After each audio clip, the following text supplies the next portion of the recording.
we begin with your reporting with the latest from the power utility Eskom. Eskom says the COVID-19 pandemic has led to a reduction in electricity sales of 6.7% from March 2020 to March this year. The power utilities Group Chief Executive Andre de Ruyter released the company's annual financial results, which showed that it saved 14.4 billion rands in costs during the period. De Ruyter says the increase in tariffs was also good for the group. We look to improve the income statement. This was very difficult against a backdrop of a 6.7% decrease in sales. However, of course, we were able to obtain an 8.76% increase in our tariffs, so that did bolster the top line, augmented by a number of favorable court judgments that we obtained against the NERSA decisions taken previously. We paid very close attention to costs, and we were able to deliver cost savings of 14.4 billion rand above our target that we set ourselves, and we were able to contain our primary energy costs to less than the rate of inflation. So again, a pleasing performance there, despite the fact that we had to run our open cycle gas turbines longer and harder due to a shortage of generation capacity. Eskom says it is looking to the political task team led by Deputy President David Mabuza to tackle the crisis of the growing municipal debt. Eskom Group Chief Executive Andre de Ruyter says the debt owed to Eskom by South Africa's municipalities has grown 26% to 35 billion rands, and the situation is worsening. De Ruyter released the group's financial results. Eskom says it is also pursuing active partnership agreements with some of the municipalities in which it hopes to arrest the spiraling outstanding debt. Disappointingly, municipal arrear debt grew by 7.3 billion rand to 35.3 billion rand, and that number has since the end of the financial year increased further to about 39 billion rand. So clearly a solution to non-payment by certain municipalities is a priority for the political task team led by Deputy President Mabuza. Now, here to help us unpack the group's financial results and what they say about the state of the power utility, I'm joined by the Director at the Center for Renewable and Sustainable Energy, Professor Sampson Mamphweli, as well as Energy Expert Ted Blom. You're a part of the conversation tonight. WhatsApp your questions and comments to 072-110-5584, or you can tweet us at Newzroom 405. Gentlemen, good evening, and thank you very much for joining us tonight here on In Focus. Good evening, Tavo, and the viewers. Good evening. Prof, let's begin with you. I mean, two things that come to mind that Eskom has been dealing with, apart from all the other issues: operating expenses and a huge interest bill, at least in the last 12 months. How have they been surviving? Yeah, they've been surviving mainly from government bailouts, basically. That's what has been happening. Without the government bailout, they won't be able to service their debt. The debt has got huge interest on top of it. I think the only way out is to kind of find some green finance somewhere with less interest rate and do some debt restructuring. And I'm also of the view that the biggest challenge of the aging infrastructure that leads to them using a lot of gas or a lot of diesel in the gas turbines is also adding to the problems. But the other issue is the mistakes that were made in the past by NERSA when Eskom asked for tariff hikes. And I foresee a double-digit tariff hikes in the next year because partly of that and the fact that the cost of generation for them it's really high because of the aging infrastructure. So most of the times, most of their power stations are out. Almost half of the Eskom fleet needs to be retired, basically. So that's one of the biggest challenges. Ted, in May, Eskom announced that it had reduced its debt to about 401 billion rands, but the Minister of Public Enterprises later says they actually had done further work and reduced it way below that particular point, not way below, but at least slightly below the 400 billion mark. Yet, we are still reporting losses of 19 billion, and part of it is because of the debt. In fact, operational profits would be at least sitting at about 5 billion had it not been for this debt. Are we managing this debt well? Well, I have a problem with Eskom's financials, and that was one of the 6 questions that they bothered to answer. The others I'm still waiting for. I asked them about how much actual money was actually repaid, because they boasted about 82 billion rand. They and the minister boasted about Eskom paying down 82 billion rand. And it turns out, as I suspected, that's not quite the full truth. The actual cash that was paid down was only 65 billion rand, and the balance was accounting entries to reflect the stronger rand against the dollar. So when, as is currently happening, the rand weakens against the dollar, they're going to have to readjust their debt burden back to the higher number. So I think what one needs to be very careful. Under this new management, there's a lot of spin in between the results. I mean, the same thing about the coal cost. They said the coal cost went up by less than inflation. But what they didn't tell you is that they didn't measure it on an apples for apple basis. What they did is they reduced their coal consumption, and that together with the coal cost gave them a reduction or an increase below inflation. But if you take that reduction in consumption out, the actual coal price actually increased by nearly double the rate of inflation. So, unfortunately, it seems to me the days of us being able to comment on what we hear from Eskom are past. We need time to analyze and get to the truth of what actually is the real case in Eskom, going on in Eskom. I mean, the same thing, the CEO spread out a survey that 90% or over 90% of Eskom's customers are very happy with them. And I commented, I said, well, can you name them? Because he said, including the big customers. I said, can you name them? Because I haven't heard one big customer or any customer, in fact, say that they're very happy with Eskom. And then he said to me, no, I'm obviously surveying the wrong, facetiously said, I'm surveying the wrong customers. I think one needs to be very, very careful at how one analyzes Eskom's so-called feedback. Yeah. Let's talk about then the 3 levers that Andre Director says could possibly help steer Eskom out of this challenge. One being cost-reflective tariffs. What exactly does that mean as far as comparing apples with apples is concerned?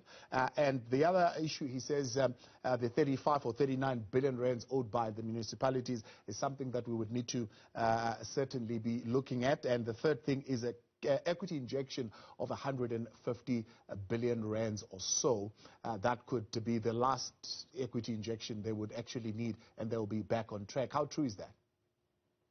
Okay, so let's go to the debt of the municipalities. I've had the opportunity to analyze quite a lot of the debt. And in fact, today I was in Mpumalanga, as I've just said to the good professor. And once again, the municipality where I visited, the actual revenue received on sales of electricity by the municipality is less than what Eskom charges the municipality. And that is the case, or has been the case in a number of municipalities.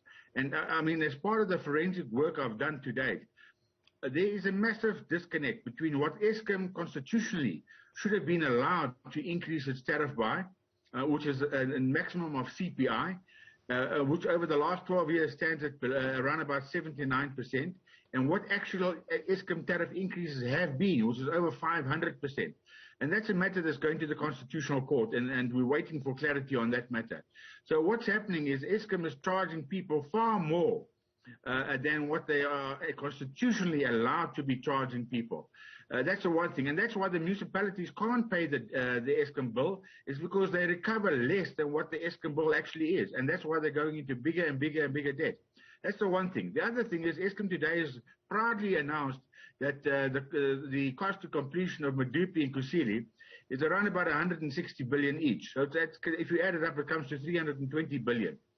Then they talk about the debt that they had to incur to build these 2 power stations, and the debt stands at just stood at, before the so-called repayment, which is not quite a repayment, at close to 500 billion. So there's a missing 200 billion, and Eskom needs to account for the missing 200 billion. We can't allow money to just evaporate into thin air, and it's something that the spin has got to stop. We've got to get to the real facts and figures. I mean, yeah, as far as their survivability, the professor is correct. They're surviving on so-called handouts and excessive tariff increases. In fact, I asked them the question about the court judgments, and they seem to be a little bit evasive about that as well. Because as far as I can see, they appealed, they took NERSA to court, and they won the first court round.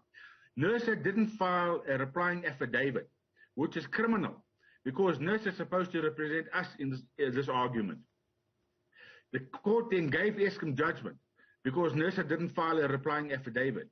Now NERSA wants to appeal it, but in terms of rules of court, you can't appeal something if you haven't filed the replying affidavit. So what the Eskom and NERSA did is they went into smoky rooms and they concluded a 15.4% increase, or more or less. And they went to the judge and said, make that a judgment order of the court. Now, that's not a court case where it's been ventilated and where your and my interests have been looked after.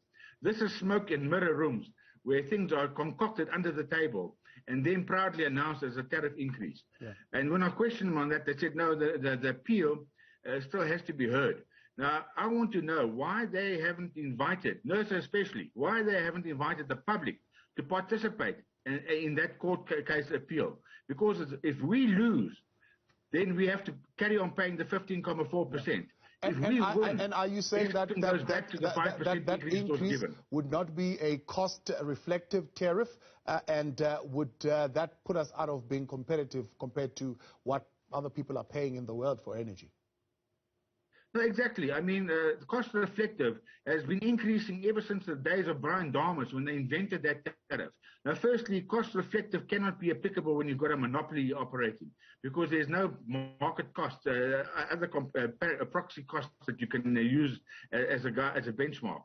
That's the first thing. The second thing is that cost reflective tariff increases every year as Eskom becomes more and more inefficient and as they have disasters on the new power stations.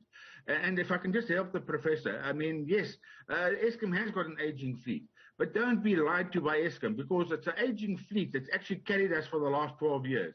Medupi's availability on the 2nd of June, when we had level 2 load shedding according to Eskom and level 6 according to my numbers, Medupi could deliver less than 50% of the power that it was contracted to do. And Kusile, a similar situation. So Medupi and Kusile have been failing dismally to actually take us out of the quagmire and rescue our souls. Yeah. It's the old fleet that has actually carried us through. And Eskom must start putting the facts on the table and not lying to the public. Are we producing electricity cost effectively? When we come back, Professor Sampson Mamphweli, I want you to weigh in on that. Thanks for staying on with us tonight here on In Focus. In conversation tonight with energy expert Ted Blom, Professor Sampson Mamphweli, and we're talking the financials of Eskom. Ted Blom, not convinced at all about these numbers, saying we can never take these numbers, Prof, at face value, got to interrogate them and do a little bit more forensic. Is money going up in smoke here that we are getting very little explanation for? And when Eskom speaks about a cost-reflective tariff, are they producing electricity cost-effectively? Yeah, the biggest challenge is there, Tavo and the viewers. It's on the effectiveness of the generation. Because if you look at the report that they released today, the energy availability factor of the power station of the fleet is about 67%, as opposed to about 73% that they're supposed to achieve. So now, for them to then be able to produce electricity and sustain the economy effectively, they need to resort to other means of generating electricity, which become more expensive.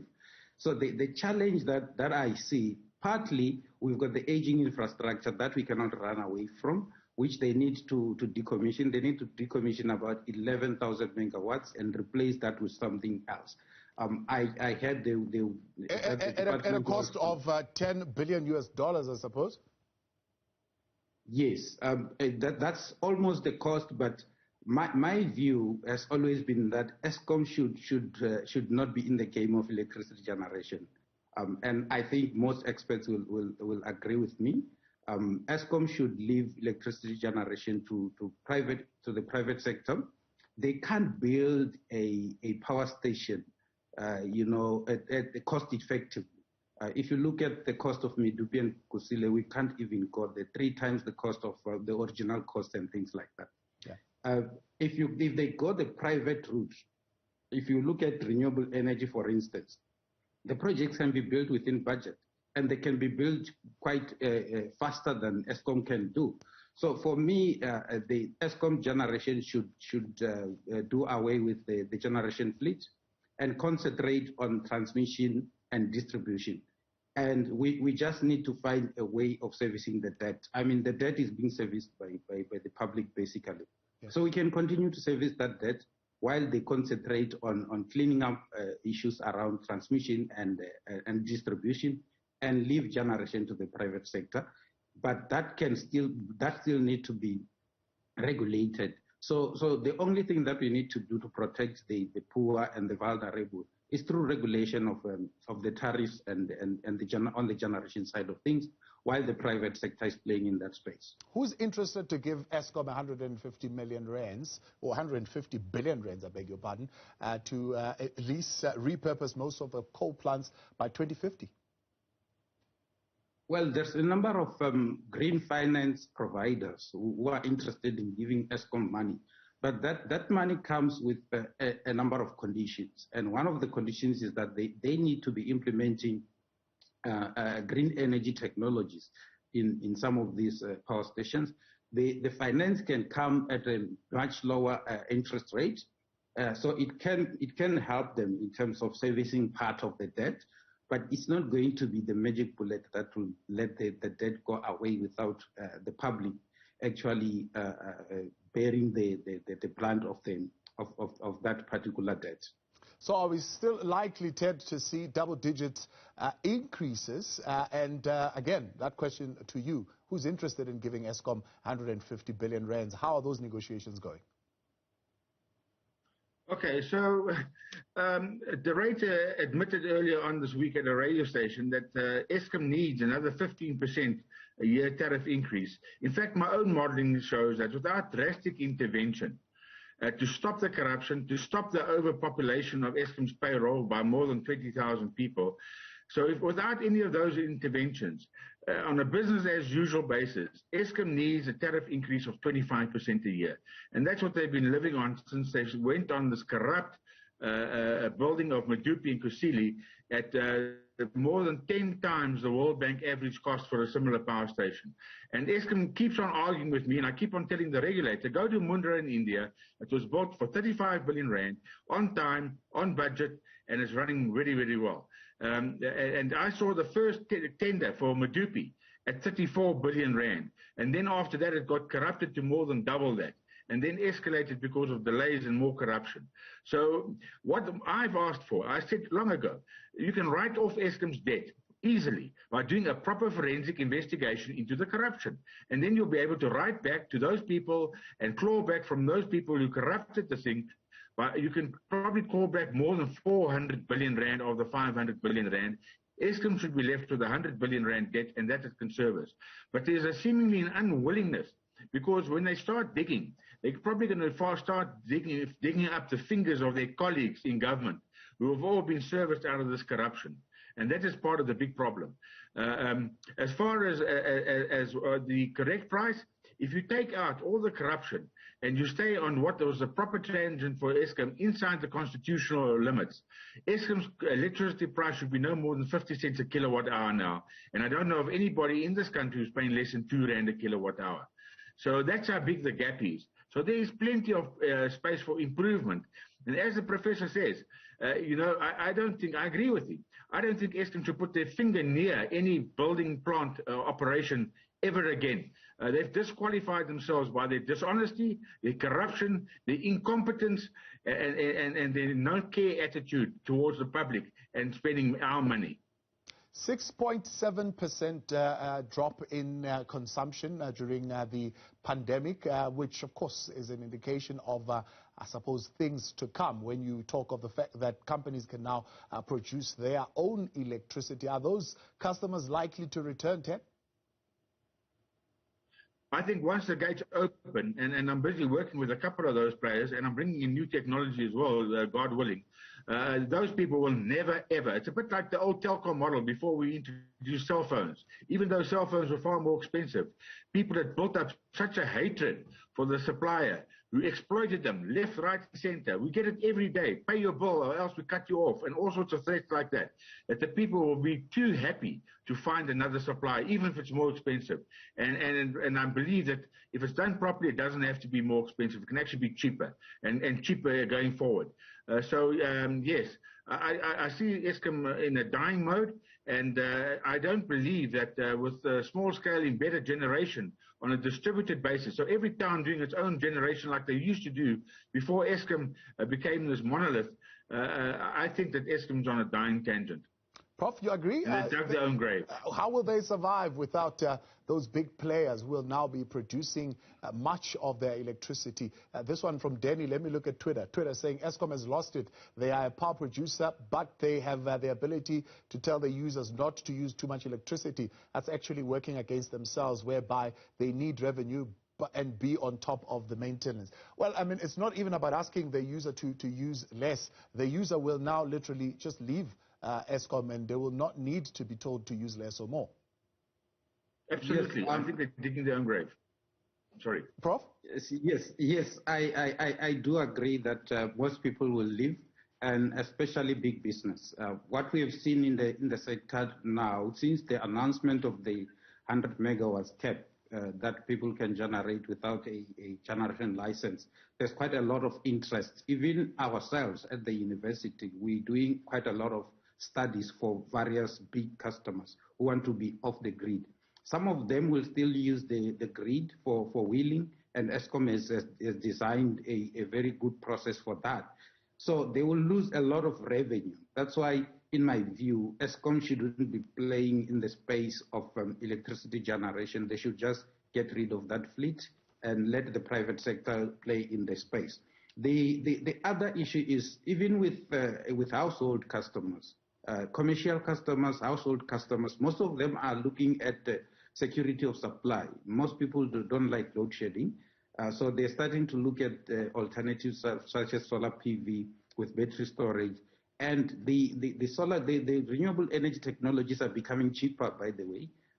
Even the battery storage systems, such as the lithium-ion batteries, are becoming cheaper. So most people are starting to go hybrid, and some of them increasing their battery storage and going into towards off-grid systems. So Eskom will lose quite a lot in terms of the household, the commercial, and also the big industry customers in the near future. Some more messages on social media tonight on Twitter. Anton Eberhardt saying Eskom is struggling to raise new finance, and although it reduced its total debt by 82 billion, its debt servicing costs remain very high, 71 billion rands this year, around a third of its revenue. This is a big issue as South Africa needs large new transmission investments.